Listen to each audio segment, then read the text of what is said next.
नमस्कार, आप तमाम दर्शकों का स्वागत है। आज हमारे साथ हैं सड़क सुरक्षा परिषद के सदस्य सह अखिल भारतीय पंचायती राज परिषद के प्रदेश अध्यक्ष रविंद्र तिवारी जी। बात करेंगे, मुद्दों पर बात करेंगे कि क्या पंचायती व्यवस्था जो अभी बनी हुई है, पंचायत जो अभी जो जिस तरह से पंचायती व्यवस्था रही है, उसका कार्यकाल का अगर की बात करें तो लगातार इन लोग जनप्रतिनिधियों का आरोप है कि सरकार उनकी बातें नहीं सुन रही है। नमस्कार, धन्यवाद आपका। दरअसल देखिए, दुर्भाग्य है कि भारतवर्ष में जो त्रिस्तरीय व्यवस्था बनी है उसमें केंद्रीय स्तर पर संसद है, राज्य स्तर पर विधानमंडल है और गांव स्तर पर पंचायत है और शहरों में शहरी निकाय है।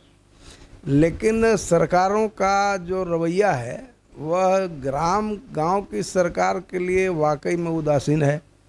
कानून तो संविधान जो पावर देता है, अधिकार देता है, सबों को देता है, वही पंचायतों को भी देता है, ग्राम सभा को भी देता है।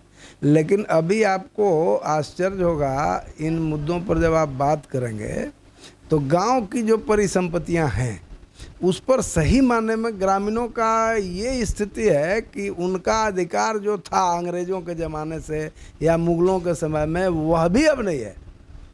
अभी आप अगर पेड़ लगाते हैं, नारा तो लगाया जाता है कि भाई पेड़ लगाइए, हरा बनाइए, फलाना कीजिए, लेकिन अगर किसी को अपने इस्तेमाल के लिए उसको अगर यूज करना है तो उसको काटने के लिए उसको COCI से लेकर DFO तक पता नहीं कितना पापड़ बेलना पड़ेगा। आप गांव में हम लोग हैं, बगल में नदी, हमारा 3 तरफ से हम लोग घिरे हुए हैं नदी से, हमारा घर बन रहा है, आप देख लीजिए। लेकिन अब जो है सो क्या तो NGT का रोक हो गया भाई, अब बालू आप नहीं उठा सकते, जबकि बालू विशुद्ध रूप से पंचायत का विषय है। यह इस पर न NGT का कोई अधिकार है, न राज्य का कोई अधिकार है, न केंद्र का कोई अधिकार है। और बालू वसूली का भी सबसे बड़ा माध्यम बन गया। इसलिए अभी आज के तारीख में मुझे लगता है कि पंचायत से जो चुने हुए प्रतिनिधि हैं, निकाय से जो चुने हुए प्रतिनिधि हैं, उनको बहुत सजग और मजबूत होकर अपना अधिकार लेने के लिए खुद खड़ा होना पड़ेगा। अभी रात में एक हमारा मुखिया जी का फ़ोन आया, उन्होंने कहा कि कोई चैनपुर का वीडियो है, वो लगातार शोकौच करता है और अधिकार वापस लेने का चिट्ठी लिखता है, धौंस देता है। अब आप कल्पना कीजिए कि एक वेतनभोगी कर्मचारी एक निर्वाचित प्रतिनिधि का जिस तरह से नौकर की तरह व्यवहार करता है, ये क्या है? किसी विधायक को कोई ये इस तरह का पत्र लिख सकता है क्या? किसी सांसद को लिख सकता है क्या? फिर मुखिया क्यों लिख सकता है? इसलिए ये लोग करते हैं कि साइनिंग अथॉरिटी लोग बना दिए हैं चेक में उसको, और गलती अपने करेंगे, सारा अधिकार अपना रखेंगे। इसलिए ये बहुत बड़ा विषय है और इसीलिए हम लोग राष्ट्रीय सड़क सुरक्षा परिषद के साथ जब हमें ये दायित्व दिया गया केंद्रीय स्तर पर, फिर राज्य में लोक लाचार सम्मेलन में अध्यक्ष चुना, तो मैं नहीं चाहते हुए स्वीकार किया, क्योंकि अगर हमें काम करना है तो हमें ज़मीन पर ही काम करना पड़ेगा। ग्राम स्वराज का फ़कत नारा नहीं है, इससे लेना पड़ेगा, ज़मीन पर उतारना पड़ेगा। क्या लगता है इसके लिए कभी आपने पहल की, या फिर मुखिया लोग या जो भी जनप्रतिनिधि हैं उनको सरकार से आर पार की लड़ाई तो लड़नी पड़ेगी अगर इस मुद्दे को अपना अधिकार पाने के लिए, तो क्या इसके लिए कभी पहल इन्होंने की? देखिए, हम लोग अभी लातेहार में सम्मेलन किए थे 3 मार्च को, उसमें काफ़ी लोगों में मजबूती के साथ खड़ा भी हुए, आगे का जज्बा भी दिखाए। इसी बीच लोकसभा का चुनाव आ गया। लेकिन ये सच बात है, आपकी बातों का इशारा मैं समझ रहा हूँ। सही बात यह है कि मुखिया या जनप्रतिनिधि जो हैं उनको अपने अधिकार का खुद ज्ञान नहीं है। अभी हम लोगों को उन्हीं को जगाने की ज़रूरत है। जब तक वो जगेंगे नहीं, अपने अधिकार के लिए खड़ा नहीं होंगे, तब तक कोई अधिकार देता है तो लेना पड़ता है। जैसे आपको मैं उदाहरण दूं, यही बालुए का उदाहरण हम लोग ले लें, तो इसमें सीधा बात है कि हर मुखिया जो नदी किनारे जिसका पंचायत है उसे 7 लोगों का कमेटी बनाना है, 8 लोगों का। मुखिया पदेन अध्यक्ष होता है, पंचायत सचिव जो है वह सचिव होता है, एक कोषाध्यक्ष चुनना है, मेंबर चुनना है, अपना खाता खोलना है। केवल राज्य सरकार GST का मालिक है, GST से बेसी उसका जिम्मेवारी नहीं है। वो चालान बना करके 4 लोगों को रोजगार भी दे सकता है, अपना फंड भी रेज कर सकता है। अब बाजार जो लगते हैं, आप देखते होंगे कि गांव देहात में बहुत से हाट बाजार लगते हैं, आज भी पुरानी पद्धति लागू है। एसडीओ के यहाँ से बाजार समिति उसका डाक करता है, जबकि बाजार समिति को उसमें कोई राइट है ही नहीं है, कोई भी राइट नहीं है। ये 100% पंचायत का विषय है। लेकिन अब है कि चला आ रहा है, अब कोई न उस पर लेना, अब कोई अगर लेना चाहता है तो उस पर लोग वीडियो, लोग फलाने लोग अधिकारी अपना जो है कब्जा कर लेता है। तिवारी जी, एक बात बताइए, अभी बात करेंगे सड़क सुरक्षा परिषद के आप सदस्य हैं, बराबर ये शिकायतें मिल रही है, एनएच बन रहा है या जहाँ भी सड़कें बन रही है। अभी हाल में आपके घर के बगल में भी एक बच्चा गिर करके मर गया। ऐसे में बहुत सारी उस अनियमितता मिल रही है कि सड़क को बनाया जा रहा है तो लोगों को सही मुआवजा नहीं मिल रहा है। जहाँ सड़कें बनाई जा रही है वो मतलब वो मनमानी ढंग से उस एरिया को कवरेज कर रहे हैं जहाँ ईजी वे में ज़मीन मिल जा रहा है।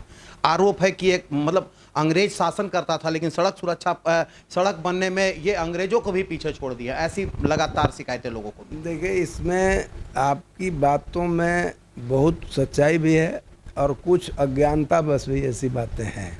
जैसे केंद्र, राज्य और अभी हम लोग जो त्रिस्तरीय व्यवस्था की बात कर रहे थे, ये बहुत जो लागू होता है। नितिन जी जब मंत्री बने तो उन्होंने पहली बार जमीन भूमि अधिग्रहण कानून को संशोधित किया संसद में। उसमें कहा कि बाजार दर से 4 गुना मुआवजा रैयतों को देकर हम जमीन लेंगे, एक्वायर नहीं करेंगे, ऐसे ही बाजार दर से 4 गुना मुआवजा हम देकर लेंगे। कानून वही है, हम देते भी वही हैं, केंद्र सरकार वही देती है। लेकिन अब दिक्कत क्या है कि रेट किसको तय करना है, और रेट तय करना है राज्य सरकार को। अब दुर्भाग्य है कि मैं 3 साल से, अभी जो आप बोल रहे हैं, मैं 3 वर्षों से राज्य सरकार को से साथ लड़ाई लड़ते लड़ते परेशान हो गया कि भाई पैसा तो आपको 1 रुपया देना नहीं है, आपको तो केवल मुआवजा का अनुशंसा करना है, रिकमेंड करना है कि इस रेट में दो। फिर आप 1200 रुपया, 1500 रुपया, 3000 रुपया, 4000 रुपया डिसमिल जो आप तय कर रहे हो, तो आप खरीद के दे दो 4 गुना। अगर आपको लगता है कि यही रेट सही है मुआवजा का, तो आप ज़मीन में खरीद के उन लोगों को दे दो भाई, 4 गुना में तो मिल सकता है ना। लेकिन किसी भी सरकार के अधिकारियों के ऊपर जूं नहीं रंगता है। और मज़ा देखिएगा कि अभी कांग्रेस और जेएमएम का संयुक्त सरकार है, यहाँ एक कांग्रेस के तथाकथित बड़े नेता हैं, राजनीति खूब करते हैं। मैंने 3 बार कहा कि यार एक तो भूमि अधिग्रहण कानून का छोड़ दो संशोधन करने का, एक नोटिफिकेशन दिला दो केवल वहाँ से कि मिनिमम एक रेट राज्य सरकार तय कर दे, मिनिमम 30,000, 32,000, 35,000, 40,000 के कम से कम, इससे नीचे ना हो। ये भी लोग नहीं करा पा रहे हैं। अब इसमें केंद्र क्या करे? अभी अभी अभी जिस तरह से घटनाएं घट रही है, जिस तरह से, तो क्या इसके लिए भी कुछ नया मतलब होनी चाहिए? इसमें भी आपको मैं बताऊं, जैसे जब मैं मेंबर बना तो सड़क सुरक्षा में जो पहले हिट एंड रन होता था, जो मार कर गाड़ी भाग जाता था, कोई जानता नहीं था, तो उसको कोई पूछने वाला नहीं होता था। मेरे ही रिकमेंड पर संसद में कानून बना कि वैसे केस में 2 लाख रुपया तत्काल मुआवजा प्रभावित परिवार को मिलेगा। लेकिन ये बात मुझे कहने में संकोच नहीं है कि यह मुआवजा का प्रावधान भले है, लेकिन ये इम्प्लीमेंट होने का रेशियो इतना कम है जो खुद हम लोग शर्मिंदा हो जाते हैं। अब क्यों है? इसलिए है कि 2-3 बातें हैं। एक तो आम लोग उतना प्रशिक्षित नहीं है। मान लीजिए कोई घटना हुआ तो एफआईआर हुआ, पोस्टमार्टम हुआ, उसके बाद उसका क्लेम जाएगा, क्लेम जाने के बाद यहाँ से रिकमेंड जाएगा, फिर वहाँ से पैसा आता है, मिलता है, लेकिन ये हो नहीं पाता। तो अभी हम लोगों ने फिर हमने अनुशंसा किया है कि कम से कम 24 घंटा में ये राशि जिले से मिल जाए, वो भले केंद्र से लेता रहे, ये प्रोविज़न होना चाहिए। दूसरा, आपको और आश्चर्य होगा, जैसे गाड़ियों का इंश्योरेंस नेसेसरी है, एसेंशियल है। क्यों है? इसलिए है कि सड़क पर चलने वाले अननोन लोगों को जो नुकसान होता है उससे बचा जा सके। लेकिन इंश्योरेंस कंपनियां केवल वसूली का माध्यम बना ली है, ये लोग दे वो नहीं रही हैं। मुश्किल से 2 से 3% रेशियो है इनका देने का।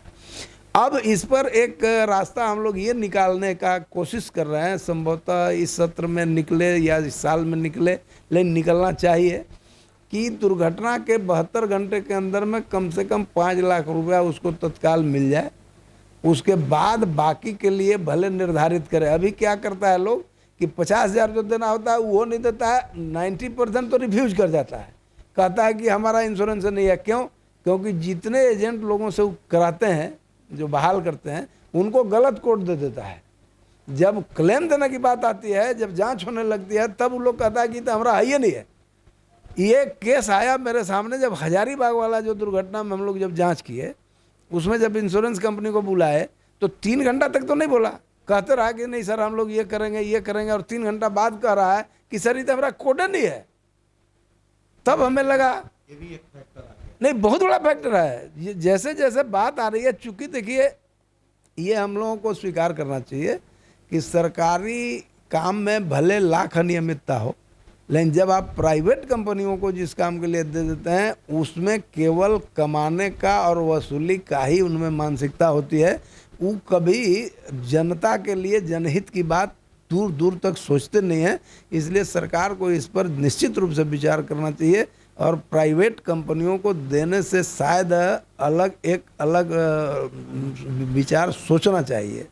ये हैं रविंद्र तिवारी, जो बोल सकते हैं सड़क सुरक्षा परिषद के सदस्य भी हैं, और साथ ही साथ अखिल भारतीय जो है पंचायत प्रतिनिधि समिति जो होता है उसके भी प्रदेश अध्यक्ष। इन्होंने कहा कि जनप्रतिनिधियों को अब जागने की ज़रूरत है कि वो उनका हक सही ढंग से वो ले नहीं पा रहे हैं।